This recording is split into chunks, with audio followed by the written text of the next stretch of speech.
Hola a todo el mundo, muy bienvenidos a esta quinta charla, qué hermoso, la charla número 5, charla sobre hermenéutica y ministerio.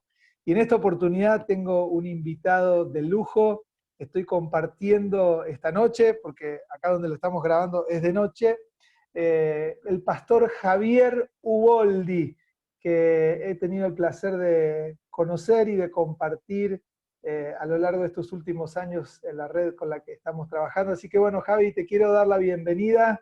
Gracias por este tiempo, por estar con todos los que se están conectando ahora para esta charla. Así que adelante, ahí si querés Hola, muchas saludar. gracias. Gracias, Rodrigo. Muchísimas gracias.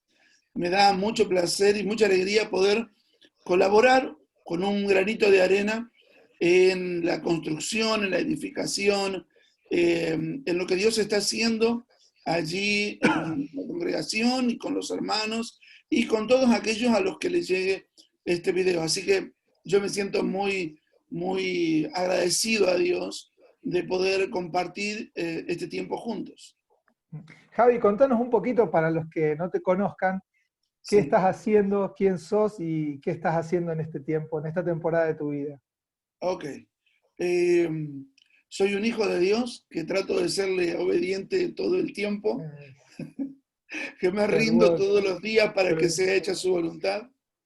Este, Estamos sirviendo con mi familia. Eh, tengo, tengo tres hijos, tenemos tres hijos con mi esposa, y estamos sirviendo en la localidad de Mercedes, provincia de Buenos Aires, donde plantamos una obra hace 3 años, un poquito más de 3 años, y ahí estamos sirviendo como pastores. Al mismo tiempo hemos servido durante años en el magisterio de la palabra, en algunos institutos bíblicos, estuve como director, como vicedirector, como parte de un directorio del Instituto ISCAMI, participé de otros institutos en Córdoba, en otros lugares, hemos preparado materias y materiales también para el CEAP, dentro de la red UNGE. Así que bueno, mi tarea es magisterial, pastoral principalmente. Bueno, los que te conocemos un poquito sabemos que fluye esa gracia naturalmente a través de tu vida, sin esfuerzo. Así que quiero aprovecharte en estos minutos que vamos a tener acá en esta hermosa charla. Sí, ¿Qué ha significado para vos aprender a trazar la palabra? ¿No? ¿Viste lo que Pablo le dice a Timoteo, que sí. acerca del trazo de las escrituras, que trace bien la palabra de verdad? Y quiero preguntarte así, a modo de introducción, ¿qué importante ha sido para vos, o cuándo descubriste este llamamiento y qué ha significado para vos aprender a trazar la palabra de Dios? Mira, personalmente, y voy a abrir mi corazón, quiero ser muy de corazón abierto a la hora de compartir un poquito esta noche juntos, ya que estamos grabando de noche, como dijiste bien. Este, Siempre fui una persona que me gustó mucho la lectura. Vengo de una casa muy pobre, de una familia de muy escasos recursos, y además de eso estuve muchos años enfermo durante mi infancia, y eso produjo de que mi único escape fuera la lectura. Cuando llego al Evangelio, cuando el Señor me rescata de mi vana manera de vivir, la lectura siguió siendo parte de mi manera de conectarme con las cosas espirituales. No fui, hoy puedo decir que ha cambiado algunas cosas para bien en mi vida de oración, en mi vida devocional, en la alabanza, en la contemplación, pero mi conexión con el Señor principalmente fue siempre la palabra, de allá atrás para acá.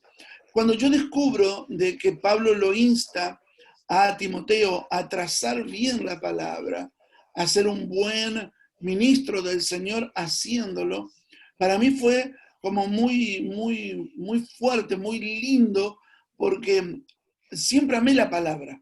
La palabra me llevó a volar en entenderlo, en conocerlo, en descubrirlo. Era mi vínculo con él. Luego añadí a eso la oración, la contemplación en adoración, en pasar tiempo de quietud y demás. pero mi primer vínculo con el Señor fue la palabra. La palabra como que me lo descubrió, como que me lo abrió, y eso me hizo tanto, tanto bien. Y luego agradezco a Dios haber tenido maestros muy, muy cristocéntricos y muy fuertes en la palabra. Siempre pertenecía a cierto grupo de personas que, no sé si es, en parte obviamente que ha sido el Señor y su gracia, y un poco también la tendencia de uno de buscar siempre en la palabra, de encontrarnos con la palabra, y hemos tenido buenos maestros. Yo agradezco a Dios los hombres que Dios ha ido cruzando en el camino, que me han inspirado en la palabra del Señor. Y no tengo problema de pasarme Genial. horas, horas sumergido en la Y, palabra y vo- buscando sí, definiciones y metiéndome o en el griego o en el hebreo o en lo que sea para ir comiendo toda la sustancia que pueda ir hallando, sí, ¿no? Por eso entiendo que trazar bien la palabra es tan importante en este tiempo. ¿Por qué? Porque hay una variedad de predicadores y de predicaciones y de materiales como nunca antes hemos tenido en la historia de la iglesia. Y ahora sí, me vuelco más a la tarea de la hermenéutica de esta noche. Tenemos una variedad de materiales y de expositores, vamos a llamarlo de esta manera, de expositores de las escrituras, tan amplia, tan diversa, un abanico de colores tan, tan grande, con extremos absolutamente opuestos muchas veces, mm, que ante tanta variedad, ante tanta diversidad, eh, es muy fácil resbalar, es muy sí, fácil dejarse llevar por tendencias, por la mística y por tantas otras cosas que nos pueden alejar del trazo correcto de las escrituras. Uno de mis maestros nos sabía decir, estoy hablando hace 20 años atrás, siempre decía él así: cuando el enemigo no puede detenernos, porque no puede detenernos, mm, nos empujará para ir más rápido y salirnos del cauce correcto. Y sí, creo que en los últimos años la iglesia lo que le ha sucedido es, hay tanta cantidad de materiales, de videos, de audios, mm, de todo, que nos hemos pasado para el otro lado y creo que hoy volver al trazo correcto de la escritura, mm, como muchos de nuestros maestros están enseñando, ministrando y corrigiendo y alineando la iglesia, creo que es fundamental. sí. Sí, comparto plenamente lo que estás mencionando. Y qué importante, veía lo que te escuchaba contar acerca de la lectura, de tu viaje, digamos, de cómo ha sido tu viaje en el trazo y la lectura y esos intereses que se fueron despertando. Y qué importante también en este tiempo, porque lo conecto con lo que Pablo le dice a Timoteo, ¿no? Que se encargue de la Sí. exhortación, de la lectura, y como un buen ministro equipado, no en la lectura de buenos libros, sino específicamente en la palabra que tenemos que administrar. Y este es un tiempo de mucha requerimiento en este tiempo para que los obreros puedan realmente hacer este trazo preciso y exacto con lo que el Señor ha revelado de sí mismo. Así que Ajá. vos mencionabas también esta gran variedad de predicadores y este tiempo histórico que de verdad, tal vez muchos nunca lo han pensado, pero la iglesia está en un posicionamiento global que nunca lo tuvo en esta perspectiva. Mediáticamente la iglesia está expuesta como nunca lo estuvo en la historia, el poder de influencia que tiene sin necesidad de Ajá, tener sí. una jerarquía institucionalizada. La iglesia está presente de muchas maneras, si bien los desafíos son enormes, pero antes esta misma variedad nos expone a lo que vos mencionabas, a que hay un abanico de predicadores y más que de expositores del contenido de la enseñanza. Y Ujú. una de las cosas por las que quería charlar en esta noche acerca del trazo es cómo podemos discerniendo esta palabra que aparece en algunas enseñanzas, que son los tipos, y siempre relacionados con lo que es un símbolo, un tipo, y a veces esto se utiliza como un eje argumentativo para fundamentar alguna doctrina. Y se dice, esto es tipo de Cristo, y bueno, y por ahí las personas no entienden mucho lo que es un tipo, se lo compara con los símbolos. Generalmente esto aparece siempre presentado junto, ¿no? Con los símbolos, con el lenguaje figurado, con algún otro recurso hermenéutico. Yo te quería preguntar, básicamente, si vos nos pudieras explicar, y a todos los que estamos ahora participando de esta charla, ¿qué es un tipo? ¿No? Que es una palabra que por ahí a lo mejor alguno escucha por primera vez. Un tipo, en Argentina decimos nos referimos a un hombre, a un tipo, pero ¿qué significa un tipo en pautas hermenéuticas? Ok, vamos a decirlo de forma sencilla, sin corromper el sentido de la palabra. De la forma más sencilla que yo encuentro de poder explicar es que un tipo es una alegoría entre una persona, un objeto, una idea y otra persona. En el caso de la escritura, en el caso de la Biblia, los tipos son un cúmulo de símbolos y de figuras juntas que cuentan una historia real en el Antiguo Testamento, que muestran o ejemplifican, grafican, describen a la persona de Cristo en el Nuevo Testamento. Por decirlo, lo decimos de otra manera. El arquetipo que acontece en el Antiguo Testamento es un cúmulo de símbolos, de figuras, todas juntas en una persona o en un objeto, que va describiendo en la historia características, vuelvo a repetir, descripciones que hacen a la persona de Cristo manifestado en la vida de Jesús en el Nuevo Testamento. Básicamente, esa sería la definición más sencilla que podemos dar de un arquetipo, de un tipo, y el antitipo es la expresión de Cristo en Jesús y en la iglesia en el Nuevo Testamento. No sé qué opinión te merece esa definición. Sí, vos usabas una palabra ahí, arquetipo, pero vamos a dejarla al lado, y yo utilizo generalmente tipo, ¿no? Porque cada palabra tiene una connotación muy fuerte. Y sí. solo que me acuerdo, me gusta mucho la tipografía, ¿no? Y ahora lo quiero conectar con esta palabra para que los que nos están escuchando lo puedan captar. Sí. Tipo, en la imprenta, se le dice tipo, Sí. tipos móviles. Gutenberg fue el primero que inventó la imprenta. Se le llama tipos móviles a las letras que podían, al molde que generaba la letra, digamos, al cuño que hacía, que presionaba y causaba la impresión de la letra, ¿no?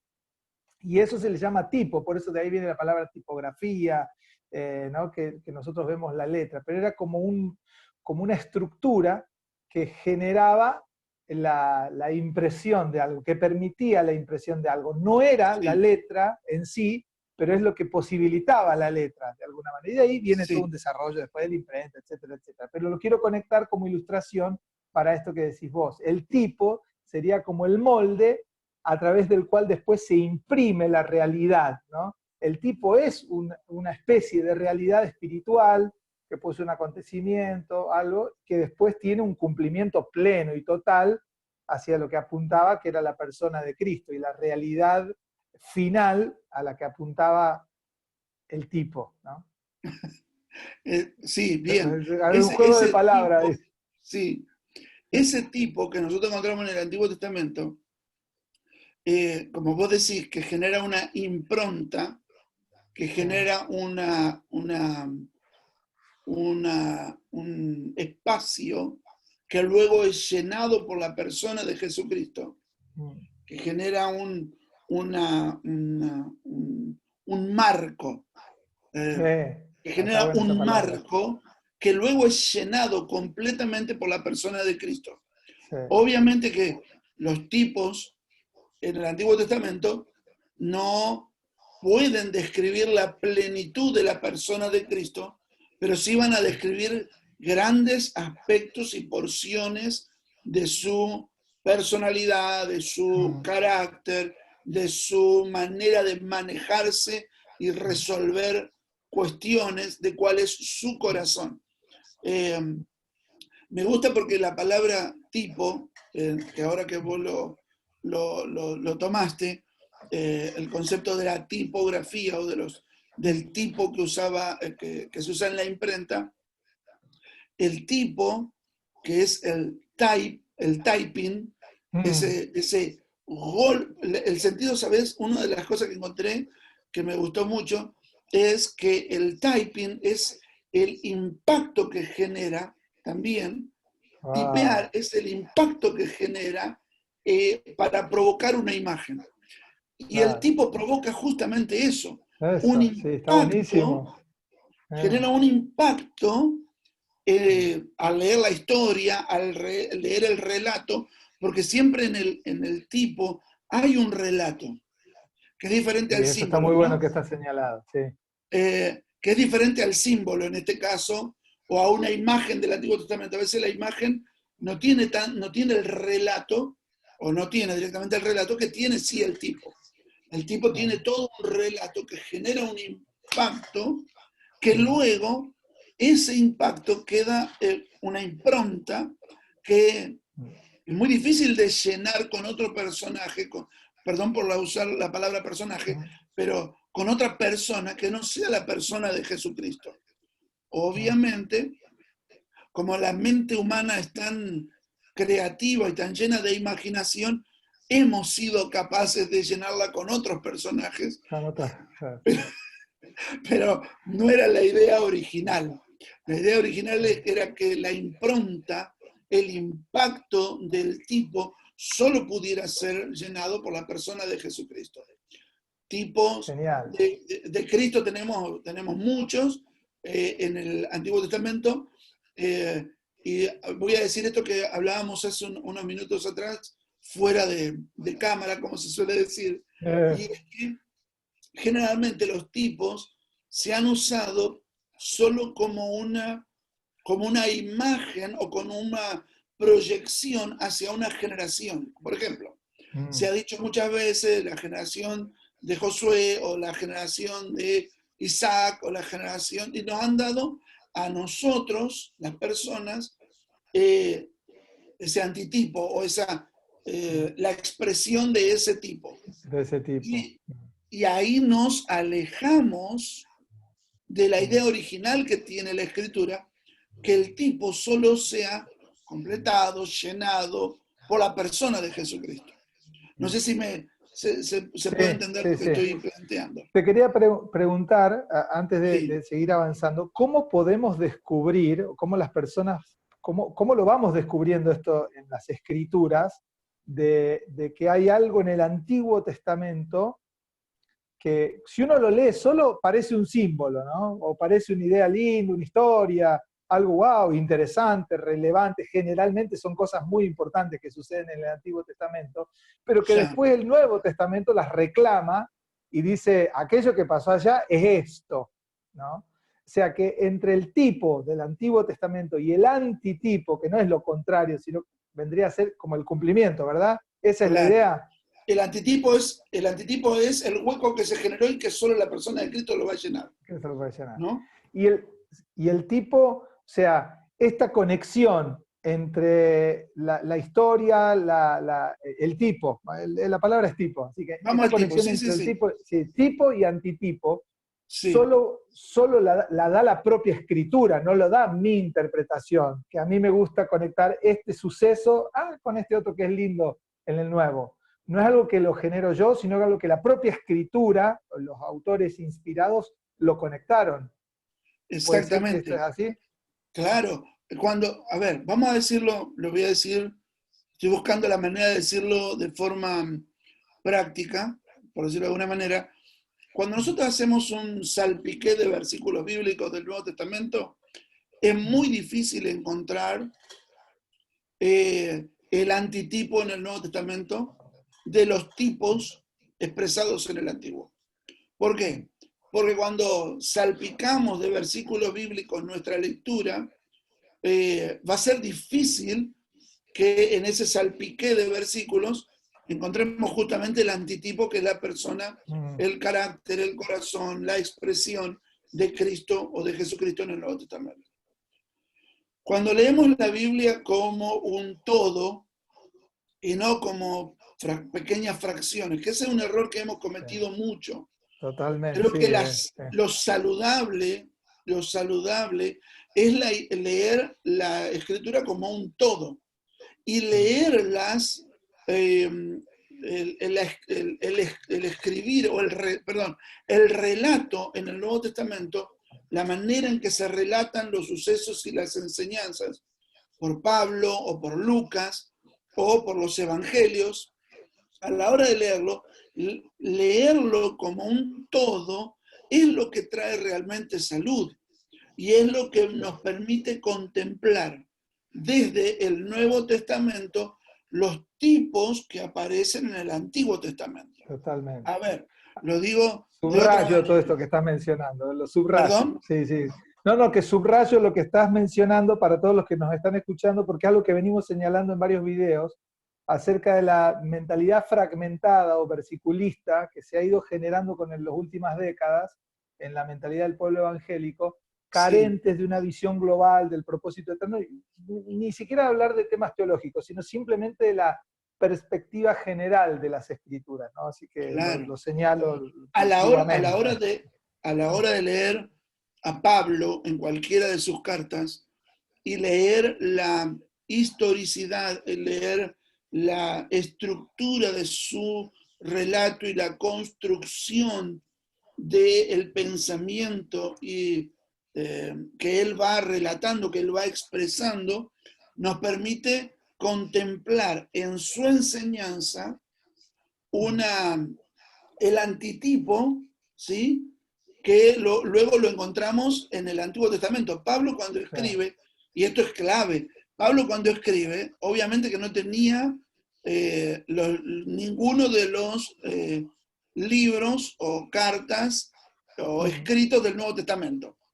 Por lo tanto, cuando él escribe el Nuevo Testamento, cuando él escribe las cartas, las epístolas, lo que él está haciendo es lo que él ha visto y contemplado de la persona de Jesucristo, comienza a encontrar esos tipos en el Antiguo Testamento. Obviamente estamos hablando de un hombre que tenía una mentalidad judía, arraigada, establecida dentro de él, y entonces cuando él comienza a contemplar la persona de Jesucristo en su eternidad y luego en su temporalidad, su obra sacrificial, su obra redentiva y su exaltación por la resurrección, pero también a través de la iglesia, al leerlo a Pablo, lo que vamos leyendo, al leerlo a él, todo lo que él va describiendo, no es otra cosa que un antitipo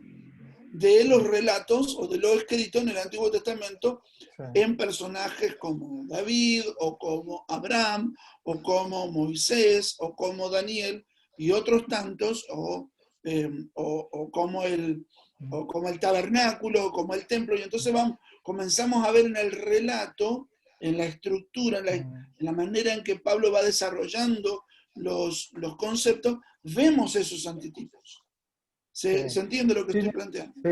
Sí, y lo que te quería preguntar sobre esto que venimos hablando, si lo pudiéramos decir así, para ayudar a las personas, ¿no? Tal vez si está mal, corregime, pero podríamos decir que el tipo es la imagen profética que comienza a correr y el antitipo, que está en el Nuevo Testamento, es el cumplimiento de esa impronta, de esa puesta en movimiento que estuvo en la intención de Dios. El cumplimiento se halla en Cristo y está detallado porque hay algo que conecta esto con aquello. Dice, esto que está pasando con Jesucristo es el cumplimiento de tal y tal y tal cosa que pasó allá atrás. Exacto. Siempre hay una referencia, a veces más sutil, a veces fuerte y firme. Esto es aquello. esto que está sucediendo ahora es aquello que fue profetizado. Pero me gusta, algo que quería rescatar en esta conversación, me gusta la capacidad descriptiva del tipo y la expresión también descriptiva del antitipo en la persona de Cristo. Y digo esto, y uso la palabra descriptiva, porque uno de nuestros errores, de los errores de los predicadores, es que somos tan definitorios, hacemos tantas definiciones de los tipos, que en la definición cerramos demasiado y le privamos al tipo esa descripción profética que nos permite fluir, digamos, de alguna manera en contemplar la persona de Jesucristo, la persona del Cristo eterno o Jesucristo, la persona resucitada, la expresión gloriosa del Hijo de Dios. De hecho, creo que hay muchos antitipos, muchos momentos de cumplimiento, que si solo los dijeran y no pudiéramos conocer la versión del tipo, o sea, el suceso histórico, perderíamos las múltiples dimensiones que eso tiene, porque tal vez, claro. Sí, está bien, esto es el cumplimiento de algo, pero el poder ver dónde se origina, proyecta un matiz que a veces es algo histórico y en Cristo se está cumpliendo, histórica, espiritual, de todas las formas, pero el hecho de considerar la historia, el suceso, el relato original del Antiguo Testamento nos permite conectarlo de una forma muy rica, que le añade valor, o sea, no le añade, hace posible el sentido. De eso, ahí está la riqueza del tipo, ¿no? Es decir, para Israel esto fue la muerte por esto, por esto, por esto, y en Cristo esto, esto y esto. Y al ver la historia de Israel, entonces uno entra en situación y permite apreciar entonces el valor del cumplimiento. Y el tipo se vuelve nutritivo. Esta palabra que hemos rescatado en estos últimos tiempos, la nutrición de la palabra. Y yo encuentro una profunda nutrición cuando contemplando desde el antitipo, desde el cumplimiento, cuando contemplo el tipo en el Antiguo Testamento, es tan nutritivo poder verlo. Y entonces me gusta la expresión, que creo que lo puse en uno de los materiales que escribí, la expresión de las sombras del Antiguo Testamento. Esa expresión de las sombras del Antiguo Testamento, no la voy a usar en el sentido de la sombra que se proyecta de un objeto, sino las sombras que permiten ver profundidad. Por ejemplo, nosotros ahora estamos con una cámara delante. Qué bueno. Sí. Estamos con una cámara delante. Yo tengo luces de los dos lados, más una luz que viene de arriba. Pero literalmente son una luz que viene de arriba y las luces laterales. Y estas luces nos permiten tener una visión tridimensional de lo que está delante, gracias a que la luz genera ciertas sombras que nos permiten ver profundidad. Está buenísimo eso que estás diciendo, Javi. Aunque sean muy leves, esas sombras nos permiten describir mejor, porque a veces hemos tenido una expresión despectiva de las sombras. Y quiero rescatar las sombras, por favor. Sí, totalmente. Y les digo a los que estén escuchando, tomen nota de esto. Hemos sido despectivos con las sombras, cuando en realidad la sombra es lo que te permite ver profundidad. Cuando uno hace dibujo o hace pintura, las sombras son fundamentales para darle profundidad a la imagen, la proyección, la dimensión. Bueno, hay un montón de palabras riquísimas que hacen a la imagen, a la pintura, al dibujo. Y justamente lo que yo veo en la expresión de las escrituras, del texto, lo que quiere hacer el gran contador de la historia, que es Dios, el gran contador de historias, que es Dios, porque Dios es maravillosamente un gran contador de la historia. Él nos cuenta una historia y nos está enseñando en esa historia. Él nos cuenta un suceso y al contarlo, el gran contador, el gran escritor, el gran autor que es Dios, lo que hace es proyectar sombras, no sombras, la sombra de un árbol que vos ves la sombra que se estira y se deforma, sino las sombras que nos permiten ver la profundidad de un objeto, Sí, en este caso, buenísimo. la profundidad de la persona de Cristo. Entonces, cuando Mira, uno tremendo. estudia el tabernáculo, por ejemplo, y uno ve en el tabernáculo todas las expresiones, las enseñanzas, y vamos viendo en esas sombras del tabernáculo características, expresiones, detalles de la persona del Cristo eterno y de Jesús, la expresión del Cristo eterno. Por ejemplo, ¿no? Por ejemplo, la madera recubierta de oro, ¿no? Esa expresión de la gloria del Cristo que no se corrompe en una madera que tiende a la corrupción, digamos, ¿no? Que tiende a deshacerse. Por ejemplo, ¿no? Y entonces ver esas expresiones le dan profundidad a la persona de Jesús en Cristo.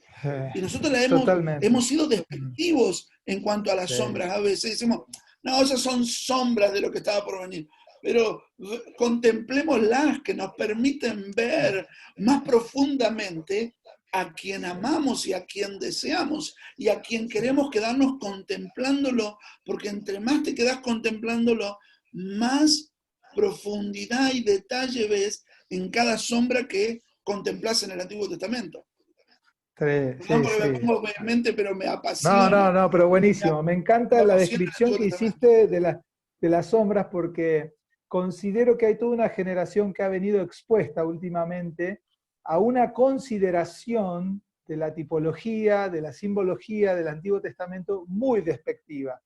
Y subrayo, por eso te decía esto, subrayo, tomen nota, porque eh, no se podría apreciar en plenitud la obra de Cristo sin esta proyección que hace el Antiguo Testamento, no solo por Claro. una cuestión de cumplimiento, sino como lo acabas de Ujú. decir, hermoso. Yo estaba pensando en el arte, en dibujar la sombra, que es lo que permite que uno tenga esa percepción de la obra de arte. Sin el dibujo de la sombra, uno vería líneas nomás, sería muy Claro. diferente. Y hay toda hasta es toda una técnica el poder aprender a hacer sombra, porque no cualquiera la pone mal a la sombra y la figura se deforma.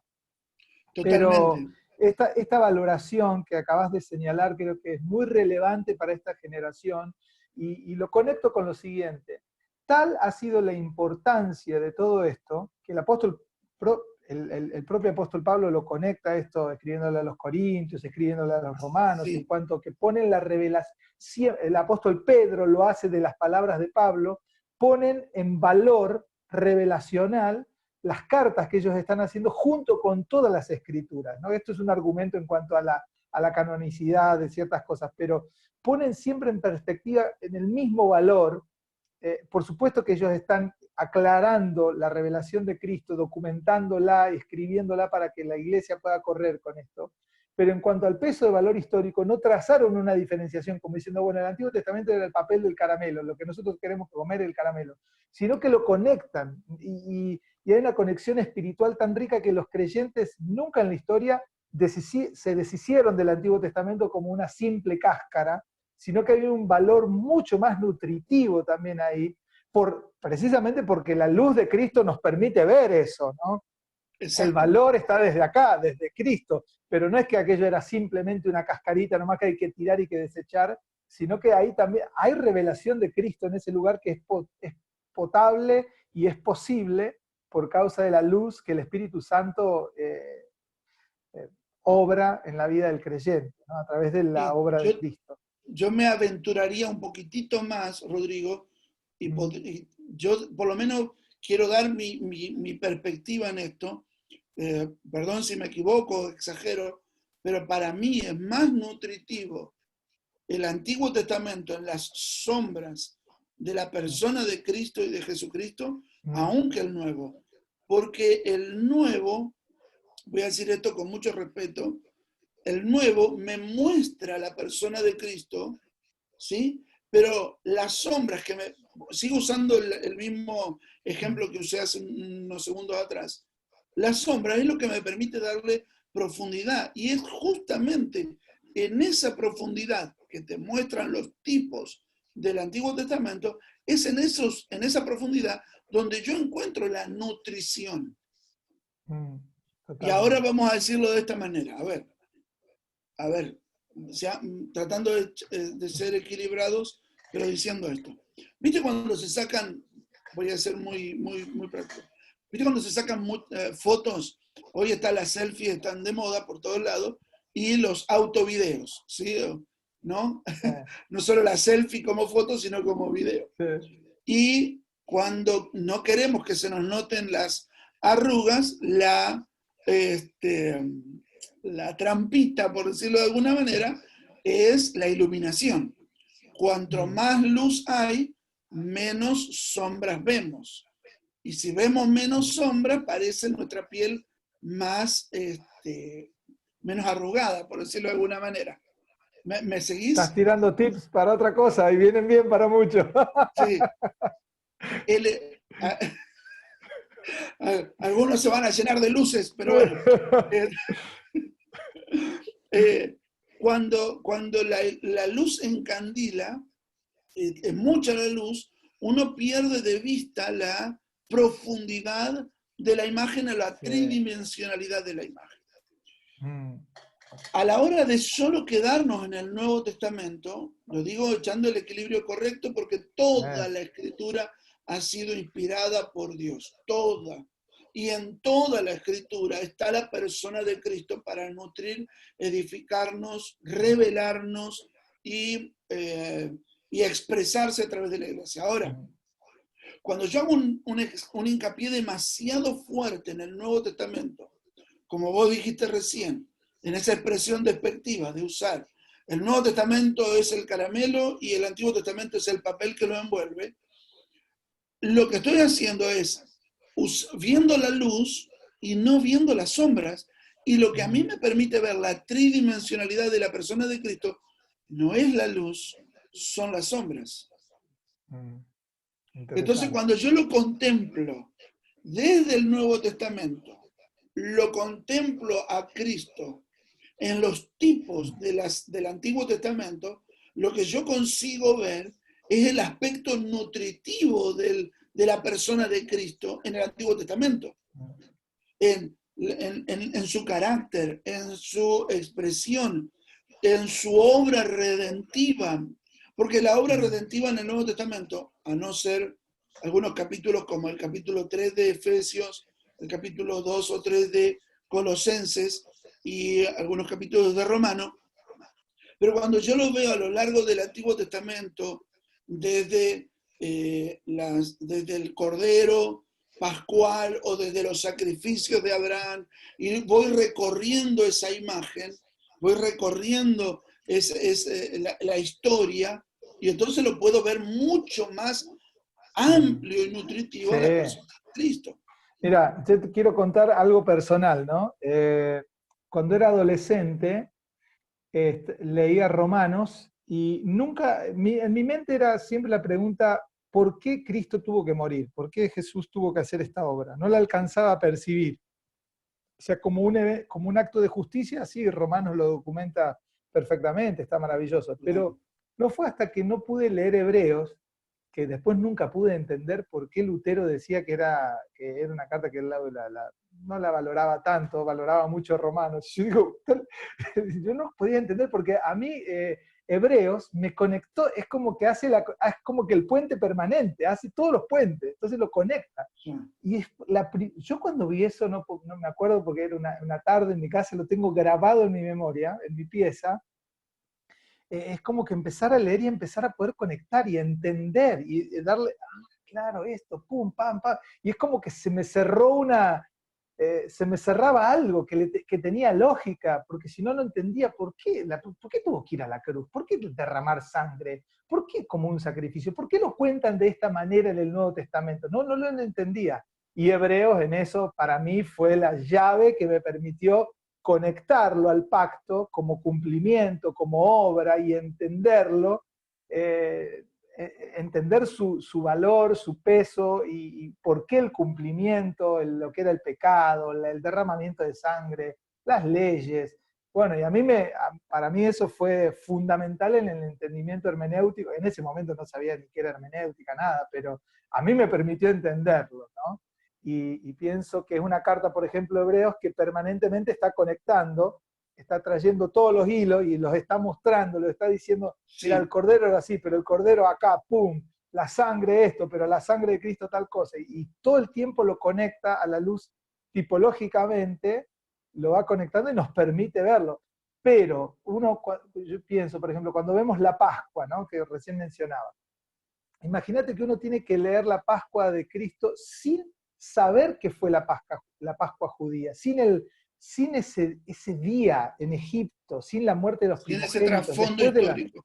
sin todo ese trasfondo. O sea, ese trasfondo le añade una dimensionalidad a la obra espiritual que nosotros recibimos, aunque nunca estuvimos en Egipto, nunca fuimos esclavos de Egipto ni de nadie, pero le pone peso a esta experiencia espiritual y la dimensiona totalmente, totalmente. Por eso es que Absolutamente. a veces creo que uno de los errores que, sin intención, pero que podemos caer es querer abstraer la obra, ¿no? Es generar una abstracción de la obra, desvinculándola de todo el suceso histórico. Y cuando hacemos eso, sí, podemos hacer una abstracción, pero pierde toda relevancia con lo cotidiano. La realidad es que no sucede así como abstracción en la vida práctica. En la vida, la Sí. revelación, los hechos, la obra de Cristo está desarrollada en el devenir de cada persona y está conectado con el flujo de la vida a través de la historia. Y si bien uno para estudiar ciertos temas los abstrae, bueno, estudiamos el riñón solo no Sí. funciona nunca, está muerto si uno lo estudia solo. Y muchas cosas a veces en tipología las abstraemos a su valor eterno, como si el valor temporal, revelacional, el periodo en el que se revela, fuera algo despectivo, ¿no? Como que nos queremos quedar con la figura. Y eso ha sido un problema a lo largo de la historia, no es solo nuestro, ¿no? Creo que los padres de la No, no, no, sí, iglesia, ha las sido un generaciones, problema. hay toda una corriente filosófica que trata con eso, como diciendo, bueno, las cosas eternas son lo importante, lo material no tiene ningún valor, decir que nosotros usamos lo material como una escalerita, pero nosotros queremos estar allá arriba. Y eso es algo que a veces desprestigia el valor de la revelación en tiempo y espacio a través de la persona de Cristo y de la obra del Espíritu Santo, revelando a Dios en las Escrituras y en toda su Bueno, obra. con esto que estás diciendo, hoy, bueno, hoy, el día que estamos grabando, hoy subía esta mañana un escrito que me gustó mucho, que se llama Perspectiva, eh, y lo subí al Facebook personal. Y lo que planteaba ese escrito, más o menos son dos carillas, es la perspectiva histórica de los acontecimientos del último siglo. Y bueno, lo que plantea ahí es ver esta pandemia que estamos viviendo hoy, 2020, en referencia a los sucesos históricos de las grandes crisis globales, de la muerte por las guerras, por los gobiernos totalitarios y demás, y hace como una perspectiva histórica y nos muestra esta pandemia en función de la perspectiva histórica de las muertes por la gripe en España, por ejemplo, a principios del siglo pasado, o las dos grandes guerras mundiales, o no sé, la guerra del Vietnam, o no sé, los genocidios por el comunismo en China o en la Unión Soviética, y va mostrando, ¿no?, una perspectiva de los millones de personas que se perdieron, las millones de muertes, y hoy lo que estamos viviendo en la historia presente con la pandemia del COVID-19.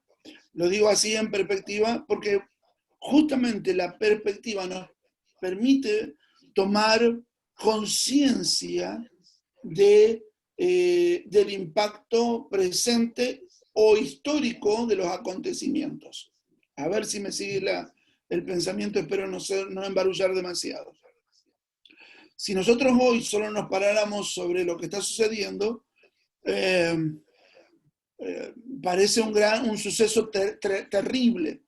Ahora, cuando lo miremos en perspectiva, dentro de 50 años, cuando se mire lo que está sucediendo hoy, va a haber una cierta bisagra en la historia presente, va a haber una cierta bisagra, pero no creo que sea tan grande como las bisagras que se generaron en la perspectiva histórica de, por ejemplo, las guerras mundiales, las crisis económicas y demás, porque influenciaron sobre millones de personas.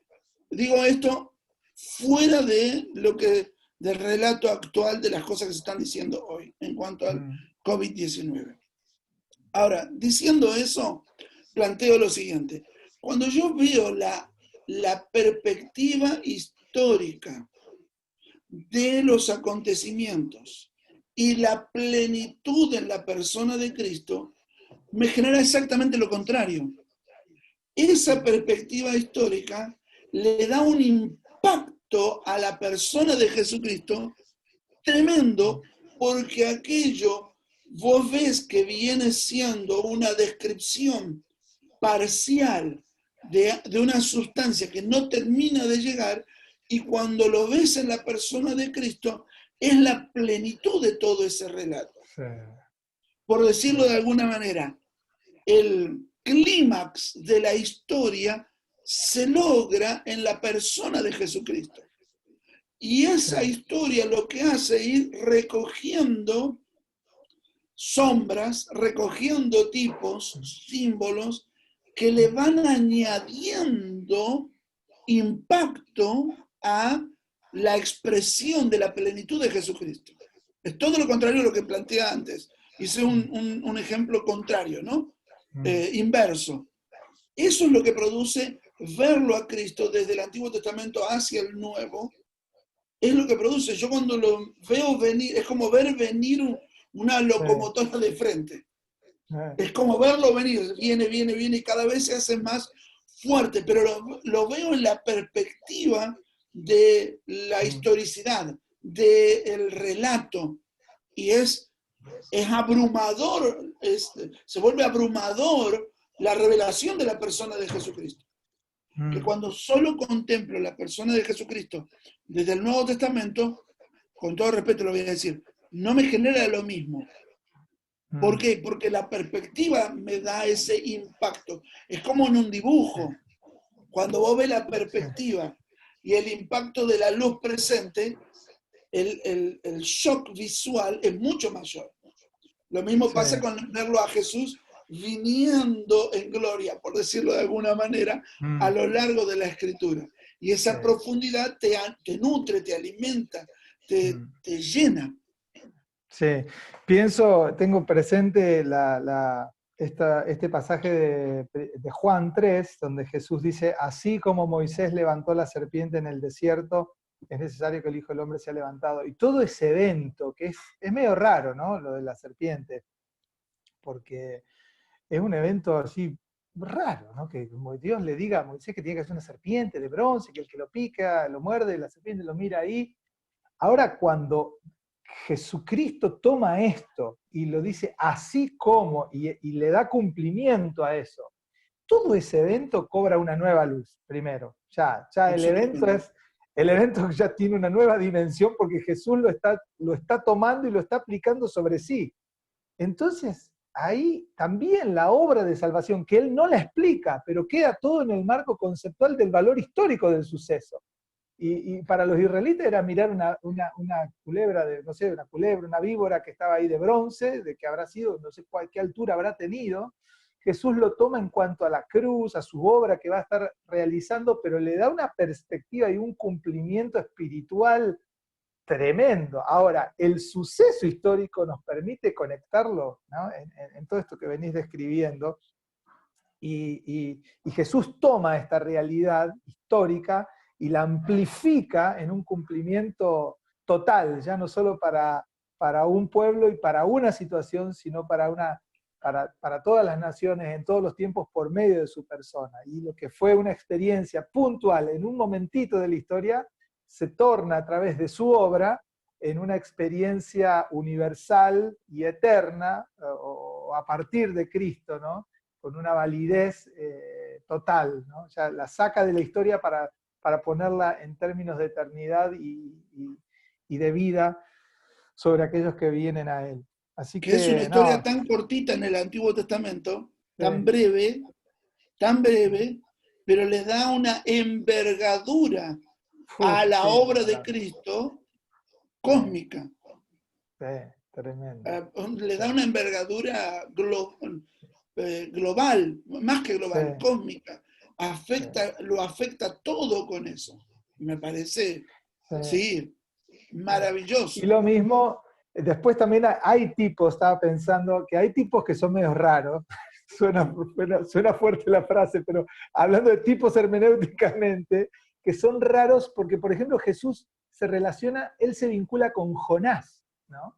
Entonces, por ahí Sí, para los que están escuchando esto, que no siempre el tipo dice en relación a qué, el antitipo, Jesucristo dice en relación a qué aspecto de la vida de Jonás se está relacionando. Él habla con respecto a la señal, a la oración, y lo mismo con Adán, lo mismo con Moisés, que son personajes que con sus momentos de la historia van empezando a proyectar esa sombra que después Jesús va a tomar, que los apóstoles van a conectarla, ¿no? Por ejemplo, con Adán, ¿no? Que esto que sí, nosotros usamos tanto, el segundo Adán, eso es básicamente el lenguaje de tipo y antitipo, ¿no? Para toda exacto. la gente que a lo mejor lo usa y no sabe, pero eso es, el primer Adán es el tipo, el segundo Adán, que es Cristo, es el antitipo, y está conectado ahí en Romanos, y es una Y, figura que nos permite... y coincido con vos, coincido totalmente de que Jonás, digamos, creo que los dos que usaste son tal cual. La serpiente de bronce y Jonás son los dos tipos más raros que yo encuentro Sí, en el Antiguo sí, Testamento, que Jesús mismo lo usa. sí, Creo sí. que, creo que Pablo no se hubiera animado a tanto. Sí, sí, sí. No, Creo pero que qué Pablo bueno. no se hubiera Bueno, animado tanto. De alguna manera, a ver usando esto, ¿no? sí, No quiero forzar la palabra. Y ayúdame, si me equivoco, por no, favor, estoy totalmente dispuesto a que me corrijas o a corregirnos mutuamente. no, La serpiente de bronce, Jesús dice, él mismo dice, eso es esto. Y me mm, parece a mí que hasta Pablo toma eso, lo toma en Colosenses y él mm, usa eso que Jesús dijo, referido a la serpiente de bronce que se levantó en el mm, desierto, y ahora Pablo le da todavía una envergadura mayor a lo cósmico cuando él dice que él expuso públicamente, sí, triunfando sobre Satanás, lo expuso mm, públicamente en la cruz. Y sí, Pablo toma la serpiente de bronce, toma la obra de Jesús, de Cristo en la cruz, y ahora la proyecta mm, neotestamentariamente a, a Satanás expuesto públicamente sobre la cruz.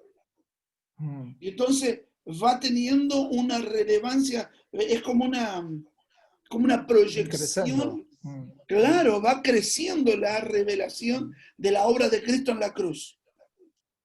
sí, Y casi diría que lo que Pablo está diciendo ahí en Colosenses termina de cerrar ese tipo de la serpiente en el desierto. No sé qué Sí, opinión te merece. sí, yo ahí en lo no sé si iría tan lejos conectándolo con un tipo, diciendo que es el cumplimiento. Lo puedo ver perfectamente tal como lo decís, estoy de acuerdo, ¿no? Ahora, categorizándolo, ¿no? Estableciendo como categoría, en el sentido de que manejándonos en esas pautas hermenéuticas que están escritas, Sí, no están escritas en piedra, pero bueno, sirven para la codificación de las estructuras de lo que sí. charlamos. Pero no, me encanta la conexión que vos podés hacer en cuanto a esa proyección de cumplimiento y de la ampliación de la luz. Porque, bueno, por ejemplo, eh, no tendríamos conciencia nosotros, si solo tuviéramos el relato de los evangelios, no podríamos comprender las múltiples dimensiones de la obra de la cruz sin las Correcto, explicaciones de Pablo, por ejemplo. No tal hubiéramos cual. quedado tal vez como una cuestión de con el pecado, y están siendo juzgadas cosas, están pasando un montón de cosas, ¿no? Que los apóstoles las van conectando y las van contando, hermano, esto no quedó ahí. Ninguna cosa es poca, pero a veces la más común es solo la cuestión del pecado, pero en la cruz y en la obra de Cristo, el Señor, en la cruz específicamente, y posteriormente la resurrección como el sello, digamos, porque sin resurrección todo lo anterior queda casi invalidado, ¿no? Exactamente. La, Seríamos los más la obra, miserables, ¿no? sí, sí, la obra es la cruz, pero la que, digamos, la firma final que activa en valor todo eso es la resurrección. Pero bueno, todo eso nos viene revelado a través del mensaje de los apóstoles, cómo van conectando todo esto. Y me parece, para señalarlo, como vos lo haces, como lo mencionás, que todo este lenguaje tipológico, ¿no? Que es totalmente estructural en la revelación. O sea, ahí corre, ahí va algo sumamente, no sé, vertebral, se podría decir, como Sí, la columna puede ser. vertebral, digamos, Sí, sí. de lo cristológico, digamos, las cosas trascendentales para la revelación de Cristo y la salvación y la obra del propósito de Dios, en tipo y antitipo vamos a encontrar todo lo esencial para eso, que después los apóstoles lo toman y lo siguen amplificando, siguen, digamos, el correr de ese río y lo amplifican y lo dan cuenta de eso y lo aplican a las naciones. Bueno, el tema de los gentiles es tremendo porque eso, digamos, eso en los términos de Israel venía corriendo bien, pero cuando Sí. sale de Israel y empieza a tocar gente que nunca estuvo formada ni en historia, ni en judaísmo, ni en ley, ni en nada, no sé, a mí me apasiona, me encanta cómo eso sale, desborda y ¡boom!, explota como un volcán y tiene aplicación tan relevante para la vida de la gente que aún este, no conocía como vida, ¿no? Como experiencia de vida, lo de la ley, nada, Sí, pero la obra de Cristo los pone en perspectiva y los conecta con eso también, como lo hace Pablo con los corintios, que los corintios eran una ciudad muy mundana en términos, diríamos, modernos, sí, sí, y sí, que no cómo él tenía nada de judaica ni hebraica ni no, nada. y, y, y cómo él los conecta con la historia de Israel, diciéndoles, esto sucedió como ejemplo para que nosotros, y los conecta con esa herencia espiritual y les Sí, trae, sí, sí. los pone en perspectiva con eso también, aunque Y ellos no venían de conecta, ahí. y conecta cada factor con la persona de Cristo, la Sí, roca, el agua, la nube, y va conectando y lo sí, hace presente a ellos. sí, Es sí, sí, maravilloso. Y luego de sí, eso lo usa como pie para hablar acerca de la cena. sí, Habiendo comido y bebido de Cristo, nosotros comemos y bebemos de Cristo y lo usa como pie para lo que va a seguir diciendo. Y me parece que justamente, a ver, no voy a forzar de vuelta, pero justamente ahí es donde se puede ver cómo él viene ampliando el impacto de ese tipo sí, en la persona de Cristo, aún en el Cristo resucitado, expresado a sí, través en la iglesia y a través de la iglesia, sí, en la cena del sí, sí. Señor, por ejemplo. Mm, sí. No, O sea, buenísimo, la verdad que hay como un ampliarse de sí, la luz y de la revelación en la proyección de esas sombras que nos permiten verlo con más profundidad. Sí, sí, sí. ¡Wow! ¡Qué lindo, qué lindo! Así que, Javi, hermosa esta charla. Yo me quedaría charlando un montón más y sé que mucha gente que nos está escuchando también, pero queremos ponerle una pausa acá y bueno, yo creo que Sí. nos vamos a quedar con ganas de seguir charlando mucho más, ¿no? Así que antes, para despedirnos, me gustaría invitarte que puedas, bueno, saludar a toda la audiencia, a donde esto sea que llegue, y que puedas animar a los hermanos también en esto que hemos compartido y en lo que está en tu corazón y que tengas unas palabras finales para poder darle un cierre a este video. Bueno, gracias, Rodrigo. Mi anhelo, mi oración ha sido estos días, sabiendo de que íbamos a conversar de esto, es que esto nos permita seguir creciendo y profundizando en la persona de Jesucristo. La persona que amo, la persona que disfruto, la persona que le has dado sentido a todo lo que soy y a lo que seré. Y que anhelo de que cada persona que está escuchando, viendo este video, pueda seguir creciendo en esa misma persona y que de la manera en que lo hemos desgustado, de que lo hemos saboreado y que nos ha nutrido, de la misma manera y mucho más, venga sobre cada uno de los que puedan verlo a Cristo en estos días, en los días por venir, y en este tiempo tan clave para nosotros, que todo aquel que decía no tener tiempo ahora lo tiene, que todo aquel que decía que estaba disperso por las situaciones, circunstancias, ahora puede estar muy concentrado en la palabra debido a la cuarentena que estamos todos viviendo. Dios nos quitó todas las excusas para una sola razón, para un solo propósito principal. Después puede haber muchos más, pero principal. Y creo que es el poder contemplarlo. Una palabra que he tratado de usar en la conversación, pero que ha tomado un valor muy fuerte para mí en estos días. Contemplar la persona de Jesucristo. Cuando estudiaba y cuando practicaba o hacía pintura, hace años atrás, y de vez en cuando lo vuelvo a hacer, pero es algo que practicaba allá atrás, una de las cosas que aprendí y que disfruto cada vez que viajo a algún lugar y puedo participar entrar en algún museo, es la contemplación, contemplar una imagen. Y no hay imagen más maravillosa, más gloriosa, que nutra y fortalezca y edifique más que la persona de Jesucristo. Este es un tiempo precioso de parte de Dios, Iglesia, para que tomemos tiempo de contemplación, de meditar en Él hasta el punto de poder contemplarlo. Y a la hora de contemplarlo, nutrirnos de Él de tal manera de que cuando salimos de ese tiempo, no volvamos a ser los mismos. Que salgamos proyectados, que salgamos afectados por lo que acabamos de contemplar. En el Antiguo Testamento, cada vez que Dios llamaba a un profeta, lo exponía a una visión celestial. Y cuando ese profeta salía de esa visión celestial, sus sentidos estaban tan impactados que estaban dispuestos a hacer lo que fuera por el impacto que había tenido la visión que habían recibido. Bueno, hoy la visión es la persona de Cristo. Hoy la imagen, la proyección que se nos abre por medio de la obra del Espíritu Santo es verlo a Jesucristo. Y no podemos salir de su contemplación de la misma manera que hemos entrado. Si salimos de la misma manera es porque no lo hemos contemplado. Animo a la iglesia del Señor a través de estas palabras y a través de este video a que podamos degustarlo, saborearlo y nutrirnos de él en la contemplación de Jesucristo. Nada más. Hey, qué bueno, bueno, muchísimas gracias Javier, la verdad que disfrutamos mucho esta charla. Creo que se darán cuenta los que están participando, que nos entusiasmamos y eso es tan lindo cuando ocurre, y hay tanto Nos para pasamos charlar, de para hora, compartir. Rodrigo, nos pasamos de hora. Sí, nos pasamos, nos pasamos.